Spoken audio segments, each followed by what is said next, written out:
Assalamualaikum warahmatullahi wabarakatuh. Eee, di sini saya akan menjelaskan mengenai fisika kesehatan. Oke, sebagai pendahuluan, ini saya akan jelaskan terlebih dahulu mengenai fisika kedokteran ini memiliki peran apa sih. Jadi fisika kedokteran di sini, dia memiliki, peran yaitu pertama untuk penggunaan ilmu fisika ya, terutama penentuan fungsi tubuh atau fisiologi. Kemudian yang kedua adalah untuk penggunaan dalam praktek kedokteran, yang mana nantinya itu bisa meliputi pemeriksaan medis ya, yang mana nanti pemeriksaan medis ini berarti untuk membantu diagnosa dokter.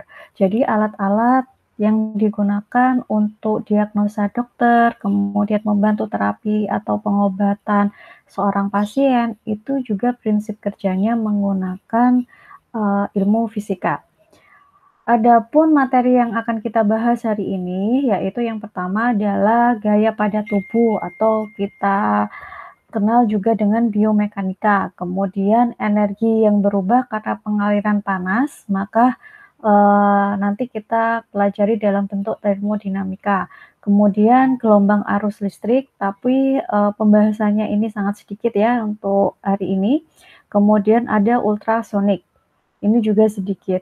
Sedangkan yang kelima adalah tekanan pada zat cair meliputi yaitu hidrodinamika dan fluida. Tapi di sini saya juga akan menambahkan yaitu materi bioakustik dan biolistrik meskipun hanya sedikit ya. Hukum dasar dalam biomekanika tentunya kalian harus mengenal terlebih dahulu apa itu mekanika. Jadi mekanika ini mempelajari mengenai bagaimana sih suatu benda itu bergerak dan apa yang menyebabkan benda tersebut bergerak. Sehingga biomekanika yang mana ini gabungan dari biologi dan mekanika otomatis akan mempelajari tentang gerakan yang dihasilkan oleh sistem muskuloskeletal. Sistem muskuloskeletal di dalam tubuh ini apa Bu maksudnya? Muskulo itu sebenarnya dari kata-kata muskulus yaitu otot. Otot merupakan alat gerak aktif dan skeletal di sini ini adalah tulang ya. Tulang ini merupakan alat gerak pasif. Biomekanika menggunakan konsep fisika dan teknik untuk menjelaskan gerakan pada bermacam-macam bagian tubuh dan gaya yang bekerja pada bagian tubuh pada aktivitas sehari-hari. Oleh karena itu, biomekanika di sini sebenarnya mempelajari gaya yang dihasilkan oleh tubuh, yang mana dititik beratkan oleh dua organ ya, yaitu yang pertama ada otot dan yang kedua adalah skeletal ya. Maksudnya dua bagian yang terdapat dalam tubuh yaitu otot dan tulang. Sebelumnya saya akan menjelaskan mengenai hukum-hukum yang terdapat pada biomekanika. Ada hukum Newton 1. Hukum Newton 1 ini menjelaskan bahwasanya sebuah benda akan tetap diam atau bergerak dengan kecepatan yang tetap jika tidak terdapat gaya atau resultat gaya yang bekerja pada benda itu. Kemudian hukum Newton 1 ini dikenal juga dengan hukum kelembaman atau hukum inersia. Mengapa? Karena setiap benda ingin mempertahankan keadaan semula. Bila benda dalam keadaan diam akan cenderung tetap diam, jika benda tersebut bergerak akan tetap bergerak. Jadi yang dimaksud di sini adalah hukum Newton 1 itu kan menjelaskan mengenai hukum kelembaman suatu material. Jadi kalau semisalkan suatu benda tersebut diam, maka sebenarnya ya nanti benda tersebut juga seterusnya akan diam. Tapi kalau semisalkan bergerak pada suatu kondisi tertentu, maka dia akan tetap bergerak. Makanya itu sigma F atau jumlah gaya sama dengan 0. Oke, saya dicontohkan di sini ya. Misalkan kalian mengendarai suatu kendaraan dengan kecepatan yaitu 40 km per jam. Misalkan seperti itu ya. 40 km per jam. Kemudian ini kan sebenarnya mobil tersebut dia dalam kondisi normalnya dia harus tetap berjalan pada 40 km per jam. Tapi tiba-tiba ternyata ada beton, ya, beton ini yang menghambat jalannya, otomatis dipaksa untuk diam. Otomatis apa? Otomatis maka akan ada benda lain yang mana dia bergerak. Contohnya di sini ya, misalkan ada seorang yang mengendarai, ternyata dia mundur tidak tahu menabrak beton, otomatis mobilnya berhenti kan, tapi akhirnya yang bergerak jatuh itu adalah orangnya. Jadi gerakannya itu beralih ke orang yang mengendalikan. Oleh karena itu kalau semisalkan kalian yang sepeda motor, ya, kalau semisalkan kecepatannya itu rendah, kalau ngerem mendadak itu ngefeknya nggak masalah. Tapi kalau kecepatan kalian itu tinggi, kemudian merem mendadak, otomatis terpentalnya atau jatuhnya itu juga semakin besar. Jadi resiko lecetnya juga semakin besar seperti itu. Kemudian ada hukum 2 Newton. Hukum 2 Newton di sini menjelaskan bahwasanya percepatan yang ditimbulkan oleh gaya yang bekerja pada benda berbanding lurus dengan besarnya gaya atau resultan gaya dan berbanding terbalik dengan massa. Oleh karena itu rumusnya sebenarnya kan A ini adalah percepatan ya. Sigma F dibagi jumlah gaya dibagi massa ya.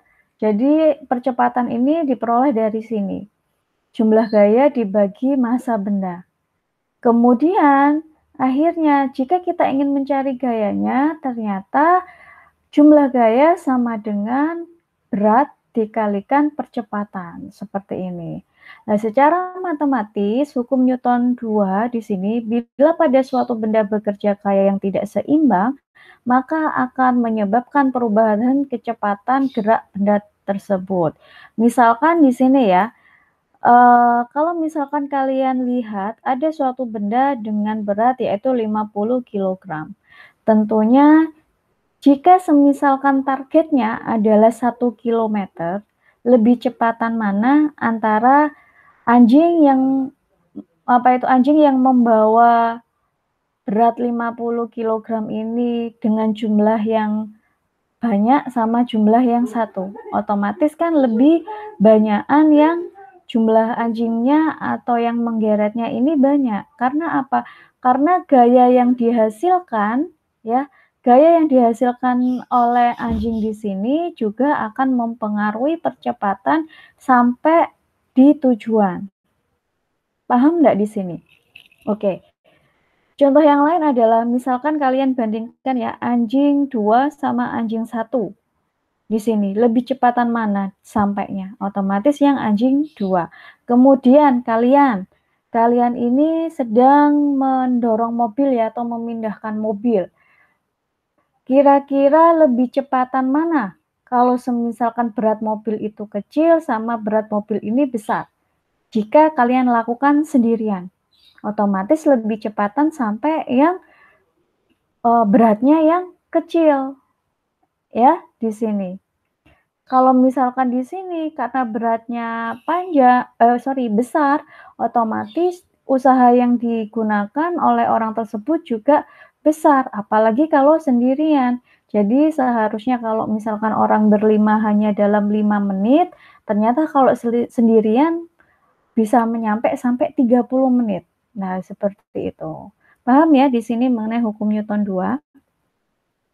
Kemudian kita beralih ke hukum Newton 3, yang mana dijelaskan bahwasanya setiap ada gaya aksi selalu ada gaya reaksi yang besarnya sama tetapi arahnya berlawanan. Secara matematis ya, di sini rumusnya adalah gaya aksi sama dengan minus gaya reaksi. Mengapa kok seperti itu? Karena pada dasarnya gaya aksi plus reaksi sama dengan 0. Tapi kalau semisalkan kita mencari gaya aksi, ya, sebenarnya itu lawannya dari reaksi, makanya di sini tandanya minus.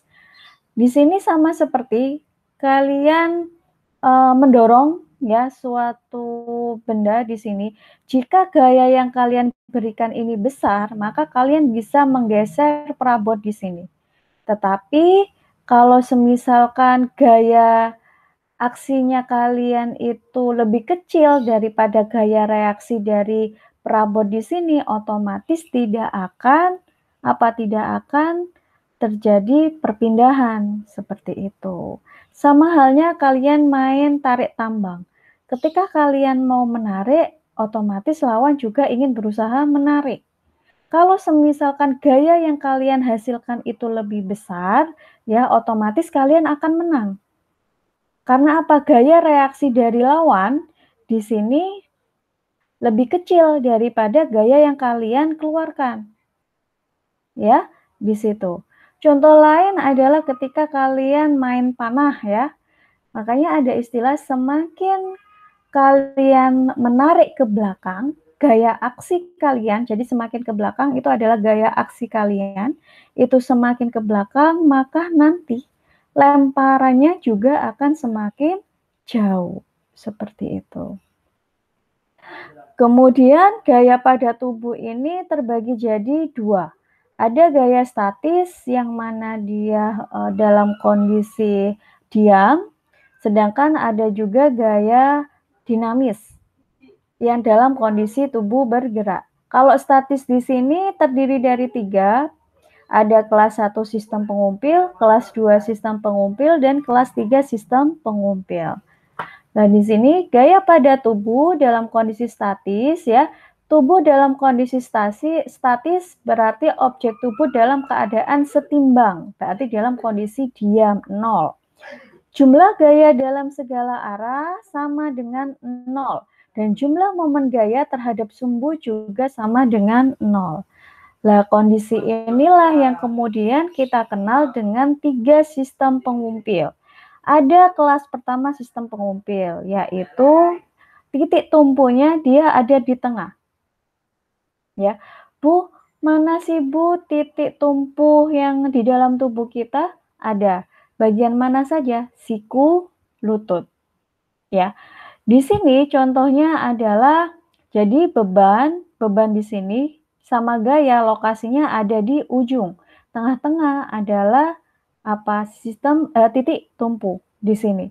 Nah, contohnya di sini ketika tangan kita memegang suatu benda ya, load-nya ini berarti bebannya di sini ada di ujung, sedangkan untuk usaha atau gaya yang dihasilkan untuk membawa beban tersebut itu juga ada di ujung. Contoh pada alat sehari-hari apa? Gunting. Gunting bebannya misalkan contohnya adalah kertas digunting di ujung kan. Sedangkan gayanya berupa kuasanya juga di ujung. Titik tumpunya ada di tengah. Kemudian ada kelas kedua sistem pengumpil.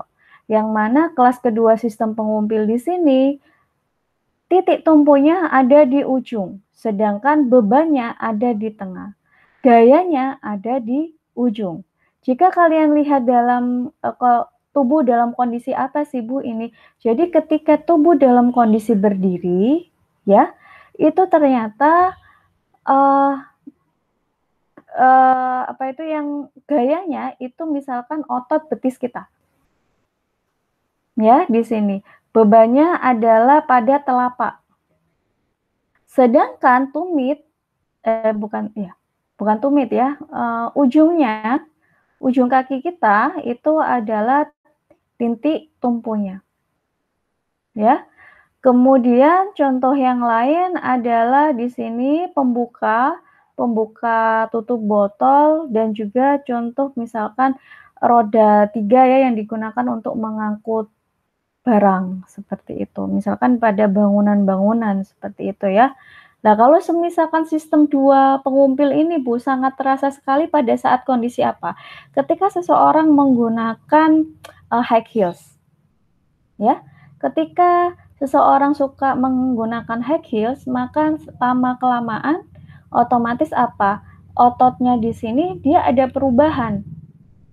Ya, coba kalian amati seseorang yang kebiasaan menggunakan high heels, struktur dari otot betisnya itu akan berbeda dengan pada seseorang yang biasa saja ya, yang jarang menggunakan high heels. Karena apa? Karena ototnya ini akhirnya karena kondisi harus menggunakan high heels ya, akhirnya harus terbiasa. Nah, dari kebiasaan itu akhirnya muncullah adaptasi. Setelah adaptasi akhirnya struktur di dalam tubuh kita juga akan menyesuaikan. Ya kalau misalkan kalian lihat lebih padat ya, seseorang yang suka menggunakan high heels pada otot betisnya itu. Kemudian ada kelas ketiga sistem pengumpil. Di sini pengumpilnya ada di ujung. Gayanya berada di tengah. Sedangkan kalau bebannya dia ada di ujung, kebalikan dari sistem kedua pengumpil. Ya, kelas 3 pengumpil ya. Yang mana kalau yang kelas 2 tadi load-nya atau bebannya ada di tengah, tapi effort-nya di ujung, tapi kelas 3 pengumpil dia gayanya di tengah, sedangkan bebannya dia ada di ujung. Lah ini contohnya pada kondisi apa? Ketika kalian membawa benda dalam posisi seperti ini ya. Jadi yang jadi titik tumpunya adalah siku, kemudian bebannya di ujung, kemudian di sini adalah otot lengan. Otot lengan ini yang menimbulkan gaya di sini. Contoh yang lain adalah penjapit makanan, kemudian ketika kita saat memegang dalam kondisi seperti ini ya, memegang gelas atau beban atau bola seperti itu. Gaya pada tubuh dalam keadaan dinamis ini berarti apa? Berarti kemampuan tubuh untuk mempertahankan keseimbangan ketika tubuh kondisi bergerak. Kesetimbangan ini merupakan interaksi kompleks ya dari integrasi sistem sensorik dan muskuloskeletal yang selanjutnya diatur oleh otak yang memberikan respon terhadap perubahan kondisi internal maupun eksternal. Maksudnya eksternal ini di lingkungan ya. Kalau internal itu di dalam tubuh kita. Nah, contoh dari penggunaan klinik berdasarkan gaya vertikal dan bentuk sudut. Jadi, kalau semisalkan posisi kita seperti ini, ya, di sini apa? Berarti ini menunjukkan tubuh dalam kondisi gaya vertikal. Ini juga kalau zaman dulu, kalau zaman sekarang kan sudah canggih ya. Jadi, ada alat yang digunakan untuk penyangga leher kalau semisalkan ini apa itu kalau misalkan terjadi patah atau kurang kuat ya istilahnya atau mengalami fraktur pada bagian leher atau rahang ke bawah itu biasanya kita menggunakan atau untuk meluruskan bisa menggunakan bisa menggunakan penyangga leher. Tapi kalau zaman dahulu misalkan seseorang itu dia mengalami uh, kayak patah, keretakan pada tulang rahang, ya, terutama rahang bawah, ini otomatis kita menggunakan traksi. Ini adalah traksi leher, tapi kita perhitungannya ini secara vertikal. Kemudian penggunaan klinik berdasarkan gaya horizontal ini bagaimana? Jadi penggunaan secara horizontal di sini contohnya tadi traksi leher, kalau ini traksi leher pada posisi vertikal, kalau ini adalah traksi leher dalam kondisi horizontal.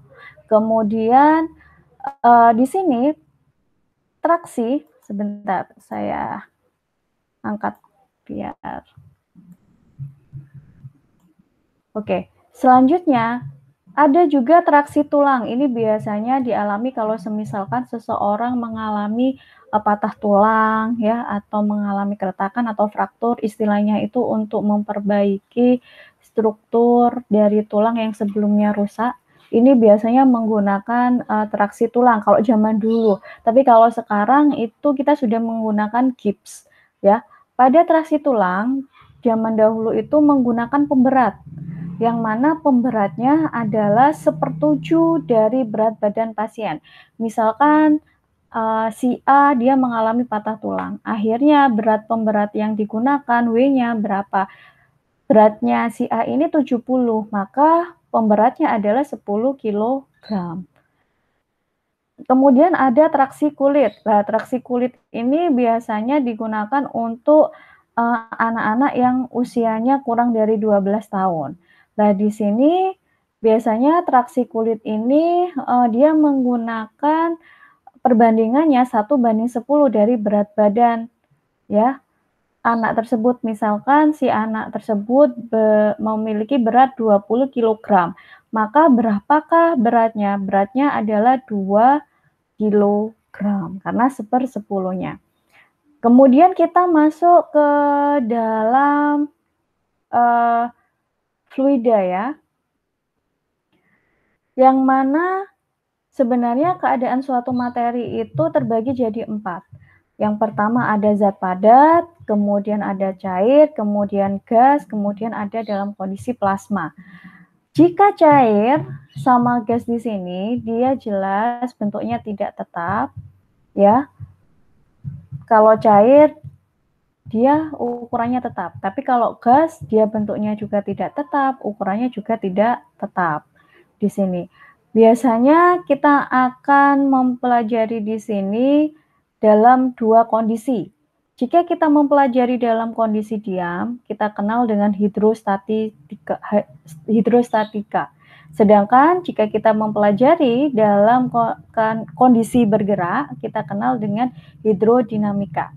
Lah nanti bagaimana Bu untuk istilahnya itu untuk penekanan pembelajarannya?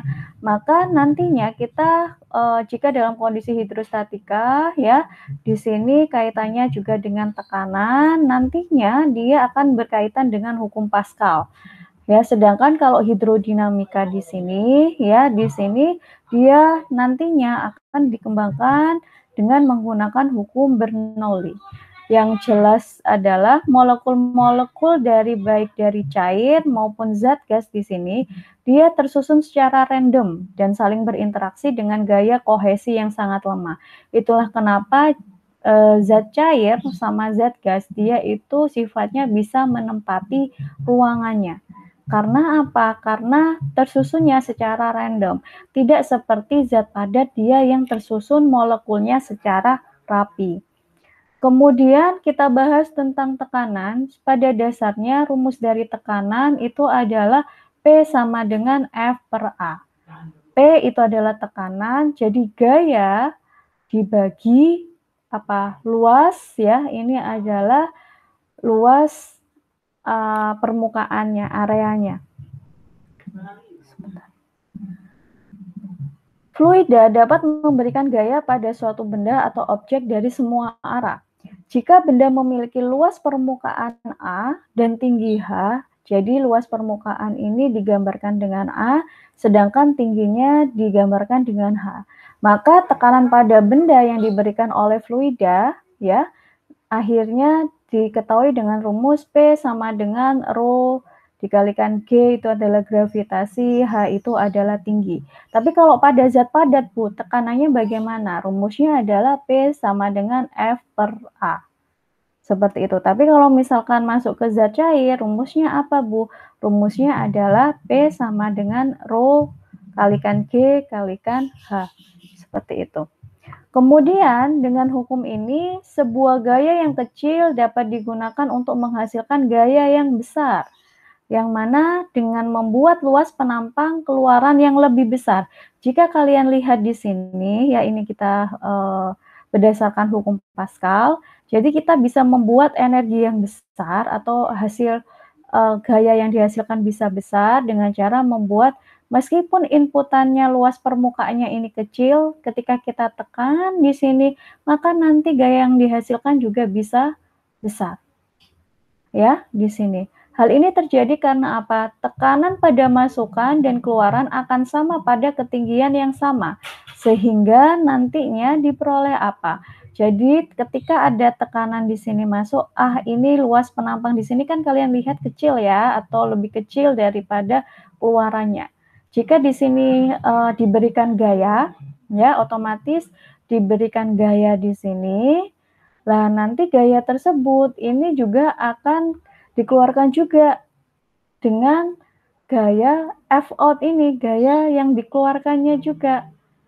Ya, jadi tapi energinya di sini lebih besar. Karena apa? Meskipun di sini istilahnya itu hanya di sini ya, hanya di sini 10, kalian tekan, jadi awalnya di sini misalkan 0 ya, kemudian kalian tekan sampai 10, maka di sini juga naiknya 10, tapi penampangnya lebih besar. Seperti itu, ya. Berarti otomatis apa? Otomatis tekanan yang diberikan, istilahnya gaya yang dihasilkan juga, bukan tekanan ya, gaya yang dihasilkan juga bisa besar. Makanya di sini berdasarkan rumus apa? P atau tekanan awal sama dengan tekanan akhir. Kemudian dijabarkan bahwasanya V in per A in sama dengan V out per A out. Nah, tekanan fluidostatis di sini ini sebenarnya banyak digunakan dalam pemakaian infus. Ya, di sini kalau misalkan tekanannya pas ya, ini nanti akan berjalan lancar. Ya, makanya kalau misalkan kita ganti-ganti posisi, nanti itu bahkan tekanan, misalnya darah kita itu bisa naik. Bisa jadi karena tekanan yang, istilahnya gerakan yang salah tersebut, itu menekan pada selang infus sehingga apa? Menutupi jalur, menutupi jalur masuknya infus ke dalam tubuh, seperti itu, ke aliran darah. Sehingga apa? Kemudian karena tekanan darah di dalam tubuh itu lebih tinggi, akhirnya apa? Akhirnya dia berjalan ke infus sehingga apa? Menutupi. Maka kita harus melakukan bukan kegiatan ya, istilahnya treatment sendiri sehingga apa? Sehingga infus tersebut ya bebas dari gumpalan darah yang masuk ke dalam infus agar nanti alirannya lancar lagi. Itu adalah salah satu contoh sederhananya. Tentunya bisa kalian lihat bahwasanya rata-rata tekanan pada pembuluh darah itu berbeda-beda.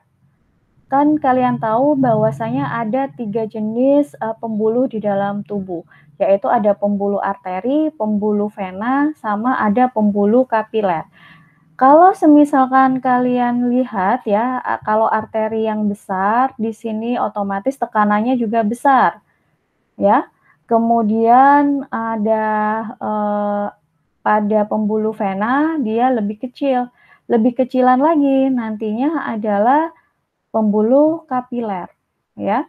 Kalau semisalkan ada istilah jalan arteri, itu merupakan jalan besar, karena memang pembuluhnya itu besar. Ya, Bu, kenapa kok nggak ada pembuluh vena? Ya, kayak gitu. Pembuluh, istilah jalan vena, jalan arteri, ya itu hanya istilah yang digunakan saja ya. Kalau jalan arteri itu memang kondisi jalannya memang besar, makanya sering istilahnya jalan utama seperti itu. Karena memang pembuluhnya besar.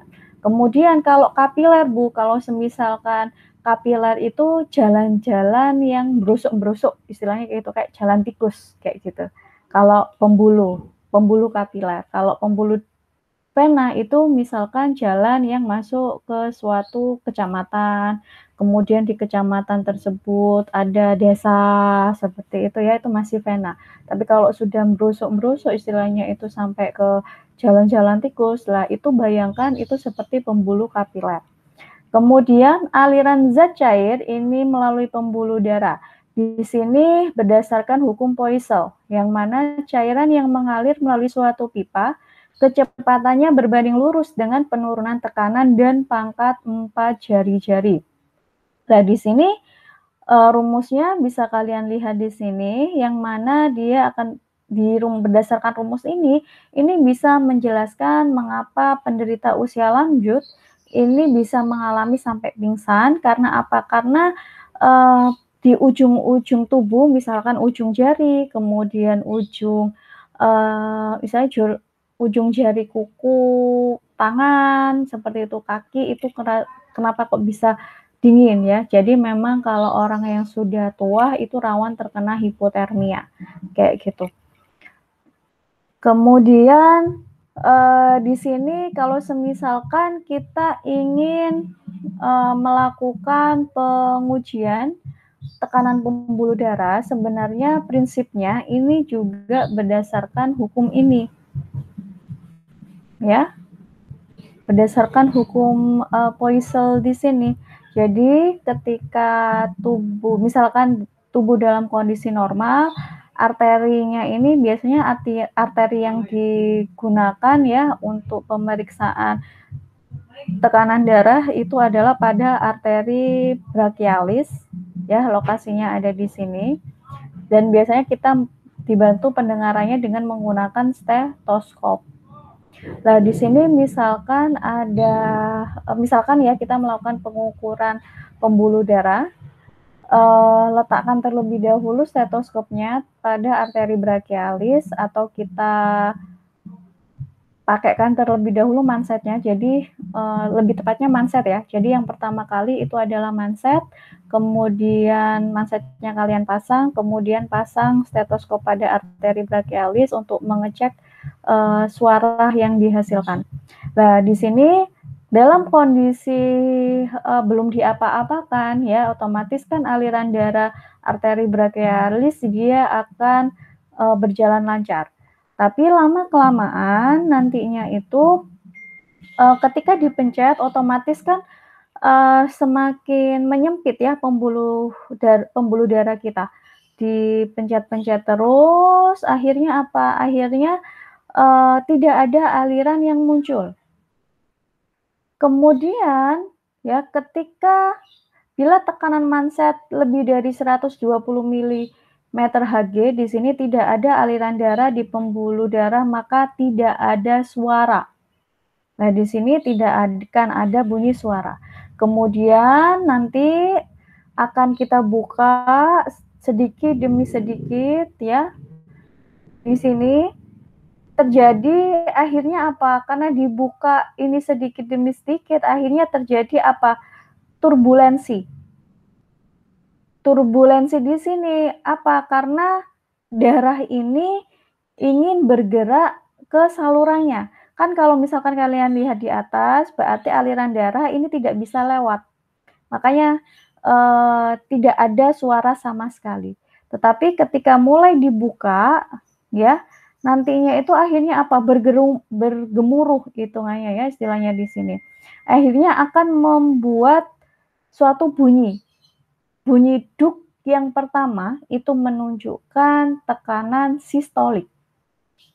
Ya, kemudian duk yang pertama kali, kemudian duk karena apa? Karena sudah dibuka.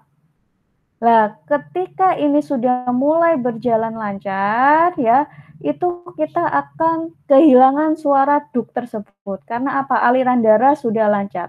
Nah, ketika aliran darah sudah lancar, itu bunyi terakhir ya, bunyi terakhir di saat bunyi tidak terdengar duk itu lagi atau bunyi duk menghilang, itu adalah tekanan diastolik. Ya, titik di mana bunyi terakhir yang terdengar sampai kemudian tidak muncul suara kembali. Itu adalah tekanan diastolik. Bisa dipahami ya di sini kalau misalkan praktek memang lebih enak. Nah, ini adalah tekanan darah sistemik ya. Sedangkan yang kanan ini adalah tekanan arteri pada paru-paru. Kalau sistemik ini seluruh tubuh. Di sini ada sistolik juga, ada sistolik, ada diastol, kemudian di paru-paru juga ada sistol sama diastol. Kemudian di sini ada alat, ya ada beberapa alat medis yang mana prinsipnya itu juga menggunakan prinsip dari fluida di sini, yaitu yang pertama adalah tonometer dan yang kedua adalah sistometer. Kalau tonometer ini kita gunakan untuk mengukur tekanan intraokuler dan biasanya untuk pengecekan di mana apakah seseorang ini mengalami glukoma atau tidak. Sedangkan kalau sistometer di sini untuk mengukur tekanan kandung kemih, untuk memberi informasi mengenai tekanan kandung kencing dan keadaan sphincter uretra. Kalau sphincter itu istilahnya pintu. Jadi pintu mau dimasukkan kateter. Kayak gitu. Biasanya memang menggunakan alat yaitu sistometer untuk pengecekannya. Ini bisa kalian lihat di sini ya. contohnya. Kemudian kita beralih ke termodinamika. Termodinamika ini sebenarnya berasal dari dua kata, yaitu thermal sama dinamika. Thermal itu artinya panas, kalau dinamika ini berarti pergerakan. Berarti termodinamika adalah ilmu yang mempelajari mengenai fenomena-fenomena tentang energi yang berubah-ubah karena aliran panas dan usaha yang dilakukan. Ada beberapa hukum dalam termodinamika, tetapi tidak saya jelaskan seluruhnya ya, hanya beberapa. Ada hukum termodinamika ke-0, yang mana dalam keadaan kondisi adiabatik. Jadi, suatu gas ideal dalam ruangan tertutup ketika mengalami pemuaian yang sangat lambat, maka nanti tidak ada panas yang dimasukkan maupun dilepaskan. Oke, jadi contohnya adalah apabila ada dua sistem A, B dalam keadaan suhunya ini sama, maka C-nya ini ketika dimasukkan ke dalam suatu ruangan, maka nanti C-nya lama-kelamaan suhu ketiganya ini sama. Itu adalah hukum termodinamika ke-0. Seperti nanti akhirnya sama. Misalkan A, B ini suhunya sama, kemudian dimasukkan suatu sistem C ya di sini. Ketika dimasukkan ke suatu sistem C di sini, lama-kelamaan sistem C ini, sistem C, sistem A, sama sistem B, dia akan mengalami suhu yang sama. Jadi misalkan suhunya sama-sama 40 derajat Celcius. Sama semuanya. Kemudian, hukum satu termodinamika, ya, yang mana di sini menjelaskan mengenai untuk setiap proses, apabila kalori Q diberikan kepada sistem dan sistem melakukan usaha W, maka selisih energi Q dikurangi W, Q ini adalah panas, sedangkan W-nya adalah usaha, maka sama dengan perubahan energi dalam delta U dari sistem. Ya, di sini rumusnya bisa digunakan delta U. Delta U di sini adalah perubahan energi dalam sistem, sama dengan panas dikurangi usaha atau kerja yang dikeluarkan. Kemudian delta U ini juga bisa dihasilkan dari energi akhir dikurangi dari energi mula-mula. Jadi sebenarnya kalau semisalkan ada suatu sistem dimasukkan ya pada suatu lingkungan dan ada usaha yang dimasukkan di sini, maka nantinya juga akan ada ini misalkan ada panas yang diberikan, ada panas yang dimasukkan ke dalam suatu sistem, maka nanti juga akan ada usaha yang dihasilkan. Nah, delta U ini bisa dihasilkan dari panas awal di sini, ya, jadi dikurangi dari akhirnya, ya, seperti itu. Atau juga bisa dari energi mula-mula, jadi Q ini dia pastinya memiliki suatu energi tertentu, makanya kita kenal dengan energi awal. Ketika diberikan ke suatu sistem, ternyata nantinya akan menghasilkan suatu energi yang baru. Nah, energi baru ini kita masukkan adalah energi akhir. Makanya delta U-nya itu atau perubahan energinya itu berapa? Perubahan energinya adalah energi awal dikurangi energi akhir.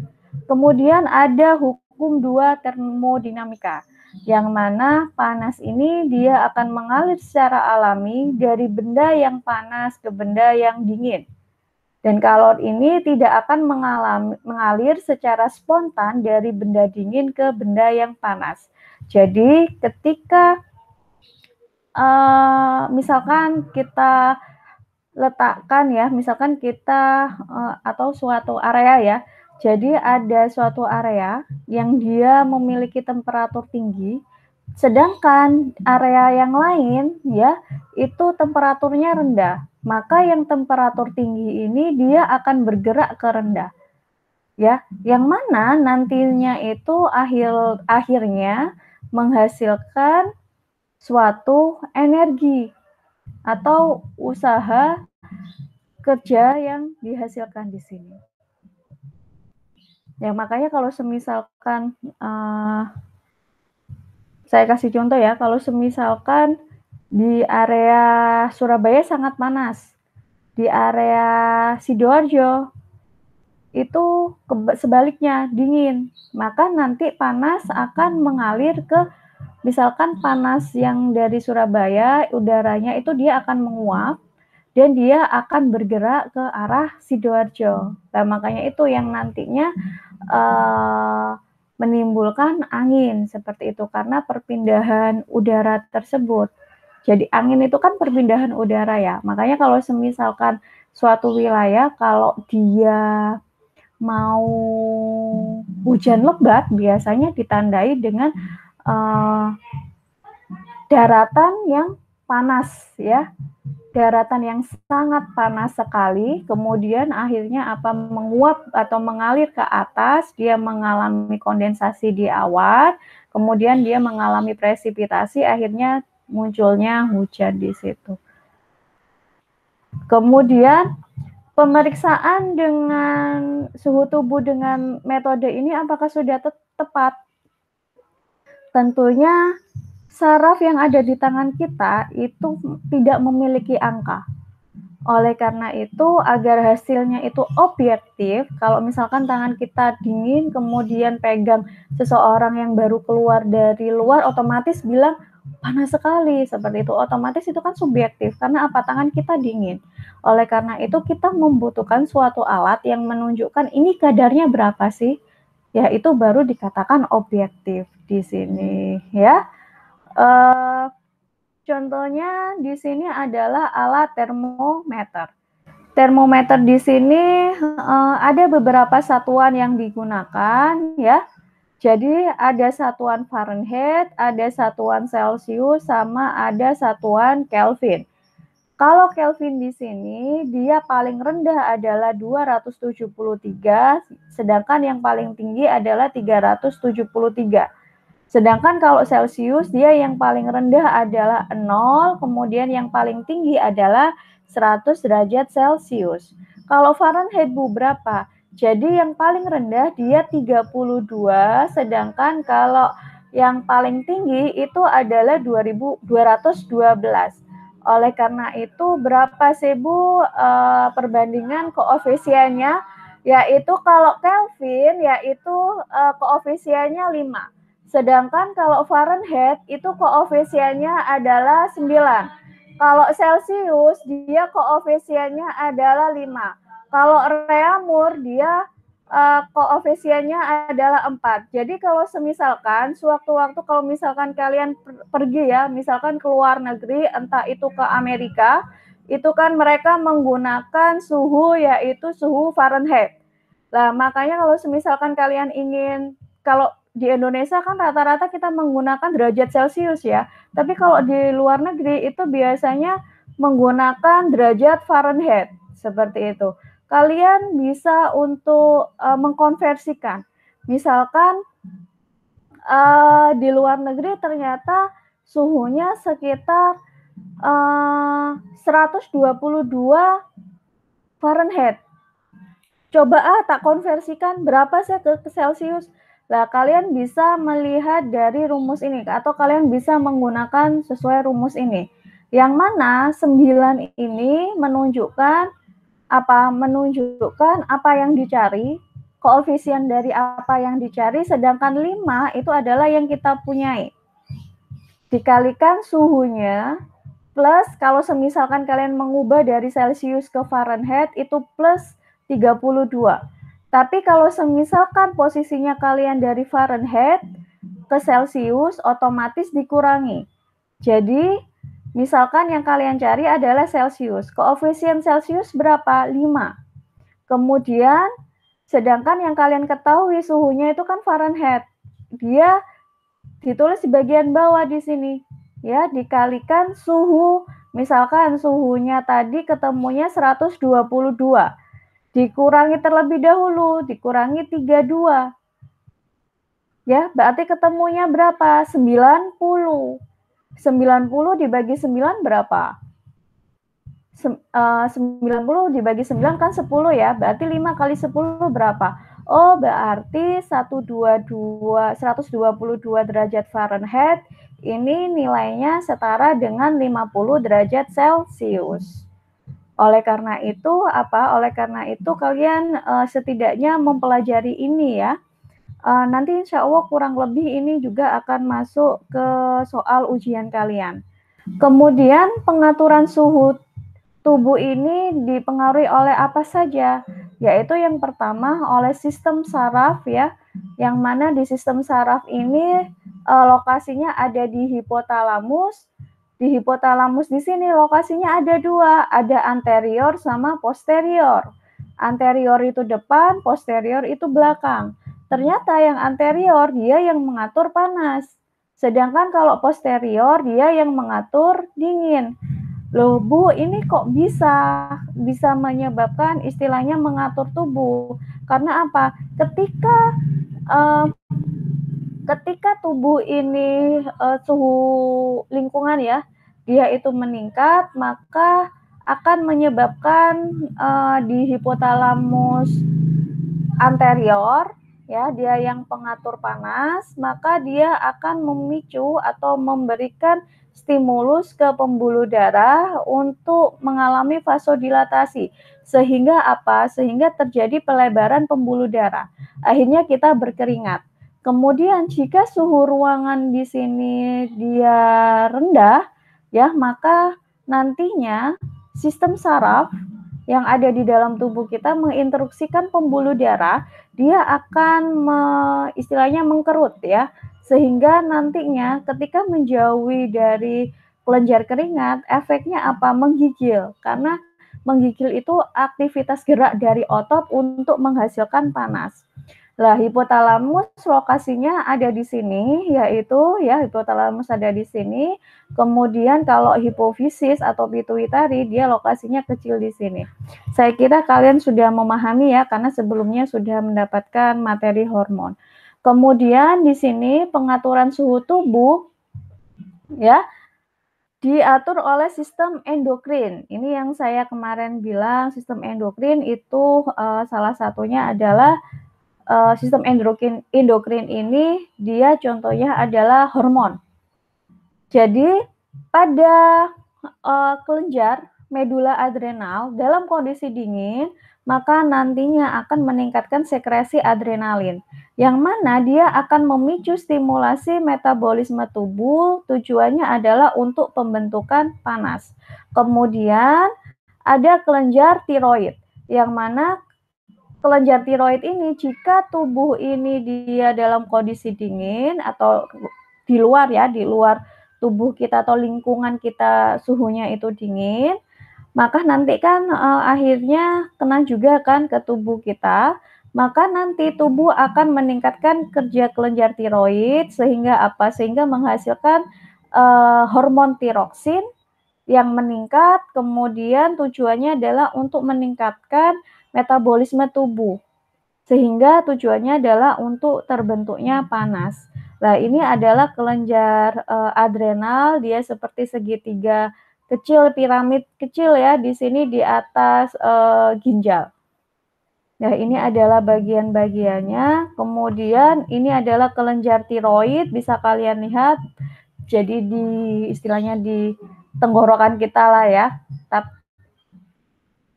Di sini, lah yang bentuknya kelenjar tiroid ini yang bentuknya seperti kupu-kupu. Kemudian reaksi tubuh terhadap suhu ini ada dua. Jadi ketika dalam kondisi suhu dingin, maka tubuh akan mengalami vasokonstriksi yang menyebabkan nanti tubuh akan menggigil. Tujuannya adalah untuk menghambat pengeluaran keringat, tapi menghasilkan menggigil ini dia akan menghasilkan panas. Tapi sebaliknya ketika suhu panas, maka tubuh akan mengalami vasodilatasi atau pelebaran pembuluh darah yang menyebabkan nantinya itu tertekannya kelenjar keringat sehingga tubuh berkeringat. Tujuannya adalah dengan keringat tersebut terjadi penurunan produksi panas seperti itu. Ini sudah saya jelaskan ya di homeostasis bahwasanya contohnya adalah ketika tubuh dalam kondisi atau kedinginan, ketika tubuh dalam kondisi oke, kita mulai dari panas terlebih dahulu ya.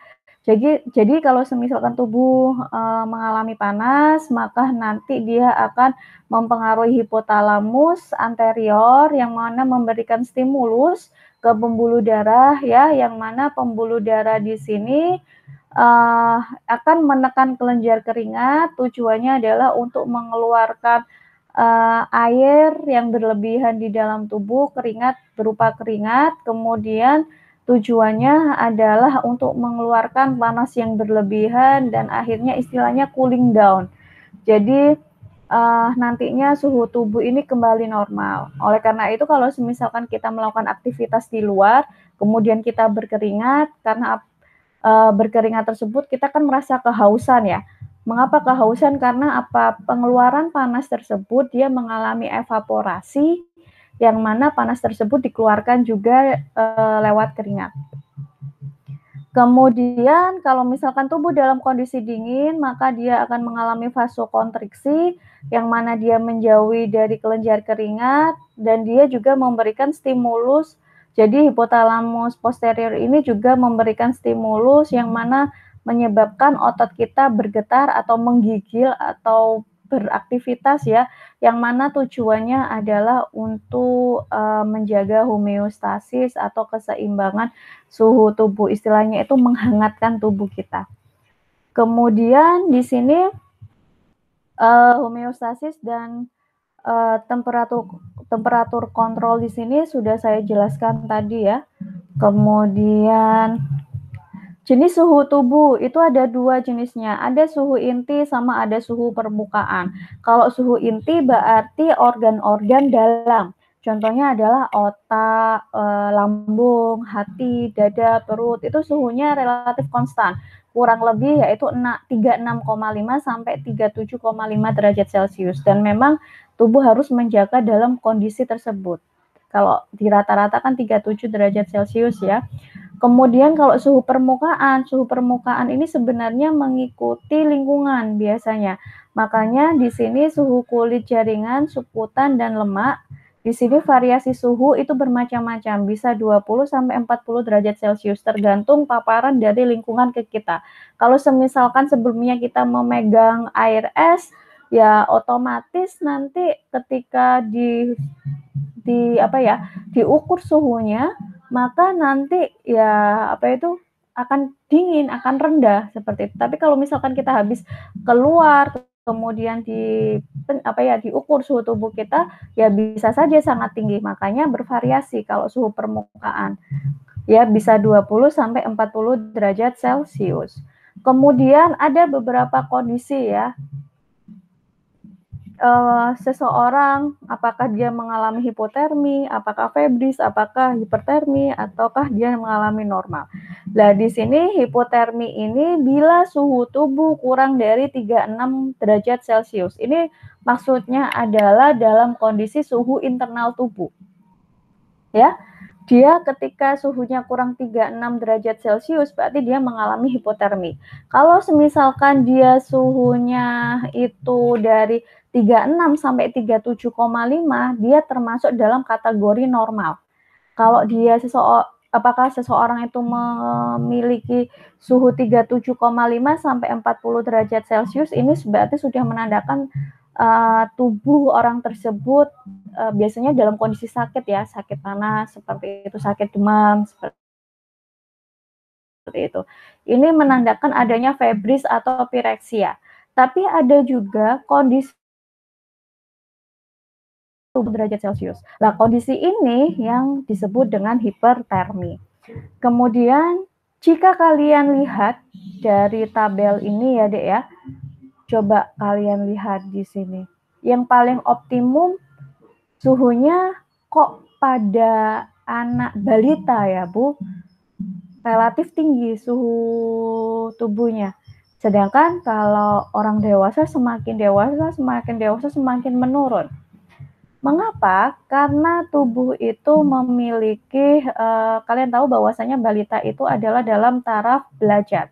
Otomatis segala kebutuhan tubuh itu diperuntukkan, istilahnya tubuh itu memiliki set point sendiri yang mana ini digunakan untuk perkembangan, istilahnya seperti itu. Makanya biasanya suhunya itu juga relatif tinggi untuk mempercepat metabolisme dari anak, seperti itu ya.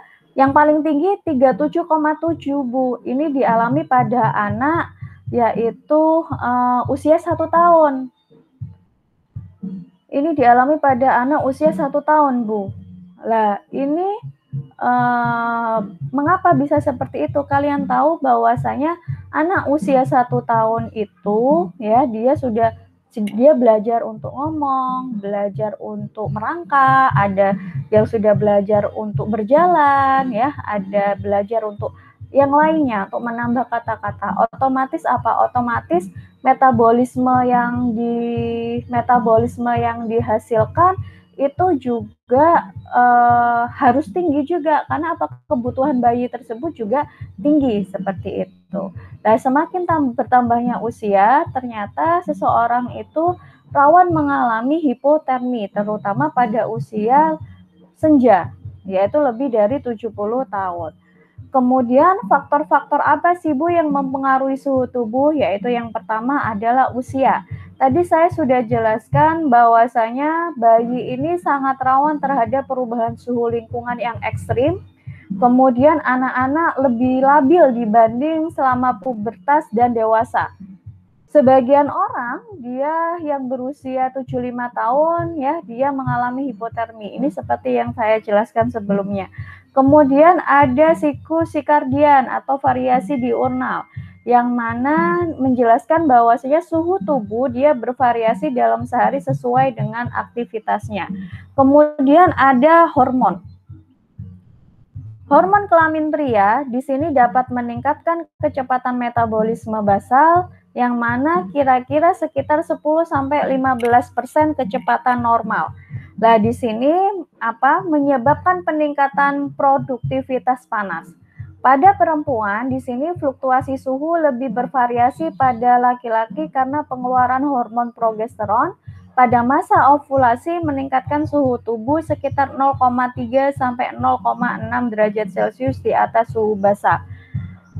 Di sini sebenarnya bisa menjelaskan ya, mengapa jadi salah satu usaha yang dilakukan oleh seorang wanita yang ingin melakukan program hamil atau promil itu biasanya melakukan pengukuran suhu tubuh. Jadi misalkan pada suhu tubuhnya itu dia flat sebelumnya ya, misalkan flatnya itu adalah 36,5 derajat Celcius. Ternyata ada satu hari yang mana dia suhunya 37 derajat Celcius. Sehingga apa? Sehingga di situ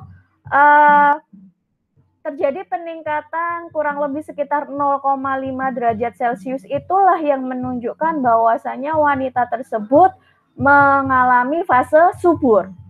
Ya, berarti itu bisa digunakan untuk proses program hamil seorang wanita ya, mengetahui fase atau masa suburnya. Seperti itu. Kalau pada laki-laki memang metabolisme basalnya dia memang relatif lebih tinggi ya, sehingga produksi panasnya itu juga meningkat. Kemudian faktor-faktor yang mempengaruhi suhu tubuh apa saja, yaitu selain ketiga hal tersebut ada juga latihan atau aktivitas ya, exercise di sini.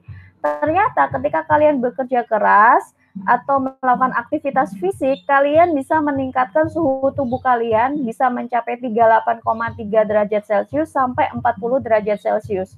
Kemudian ada stres. Stres di sini ini juga bisa menstimulasi sistem saraf simpatis, yang mana dia meningkatkan produksi epinefrin dan norepinefrin yang akan meningkatkan aktivitas metabolik dan produksi panas. Kemudian ada juga lingkungan, yang mana lingkungan tersebut dia pada suhu lingkungan yang ekstrim ternyata dapat mempengaruhi sistem regulasi suhu suatu individu. Jadi cukup banyak yang mempengaruhi dari faktor-faktor eksternal ya di situ. Kemudian faktor-faktor lagi yang lain yang mampu mempengaruhi suhu tubuh ini lebih mengarah ke faktor internal ya. Kalau yang ini adalah umur, variasi diurnal, hormon, ini adalah 3 poin ini masih internal. Tapi kalau exercise di sini faktor exercise ini termasuk dalam kondisi luar ya, karena faktor lingkungan juga mempengaruhi eksternal. Stres itu tapi dari internal, tetapi paparannya, stimulusnya itu dari luar. Seperti itu. Contohnya bagaimana Bu stres, misalkan kalian mendapatkan tugas mendadak harus maju. Seperti itu. Ketika kalian misalkan mendadak, silakan maju, si A ini, kemudian tanpa persiapan apa-apa, biasanya stres. Akhirnya apa? Suhu tubuh meningkat, kemudian keluar keringat dingin dan lain sebagainya. Itu menandakan bahwasanya mengalami stres. Tapi paparannya dari mana? Paparannya dari luar. Tapi efeknya ditimbulkan adalah menimbulkan internal. Kalau lingkungan jelas ya, kalau misalkan suhu di luar panas, otomatis nantinya suhu permukaan kulit kita itu juga panas, dan nantinya bisa mempengaruhi suhu internal di dalam, seperti itu. Kemudian faktor-faktor lain yang mempengaruhi suhu tubuh ini lebih mengarah murni internal ya. Yang pertama adalah dari kerusakan organ. Di sini contohnya adalah misalkan ada trauma atau keganasan pada hipotalamus dan menyebabkan mekanisme regulasi suhu tubuh dia mengalami gangguan. Biasanya di sini kerusakan organ, di sini contohnya adalah kerusakan organ di sini, misalkan munculnya tumor pada otak, itu juga mempengaruhi ya, yang mana nanti menyebabkan gangguan pada regulasi tubuh. Kemudian berbagai zat pirogen yang dikeluarkan. Lah di sini contohnya adalah ketika seseorang mengalami infeksi, ya otomatis apa? Biasanya kalau seorang mengalami infeksi ini nanti akan menimbulkan yaitu misalkan kalian tubuh mendadak panas. Karena apa? Ketika terjadi inflamasi, inflamasi ini biasanya diakibatkan oleh infeksi ya. Ketika inflamasi ini akan terjadi peningkatan suhu tubuh atau peningkatan panas tubuh, kemudian terjadi pembengkakan, kemudian menjadi merah, warna menjadi misalkan organ yang sakit itu dia akan memerah, seperti itu. Ya. Kemudian ada kelainan kulit juga. Kelainan kulit di sini dia berupa jumlah kelenjar keringat yang sedikit, yang juga dapat menyebabkan mekanisme pengaturan suhu tubuh dia terganggu, seperti itu. Nah, kelainan kulit ini biasanya diakibatkan karena genetik, seperti itu ya. Jadi produksi panas ini digunakan, jadi produksi panas di sini ya meliputi apa saja. Jadi produksi panas ini meliputi metabolisme basal, aktivitas otot dan menggigil, kemudian atau memberikan efek suhu terhadap sel. Kemudian sedangkan kalau pengeluaran panas dia melalui yaitu radiasi, konduksi dan evaporasi.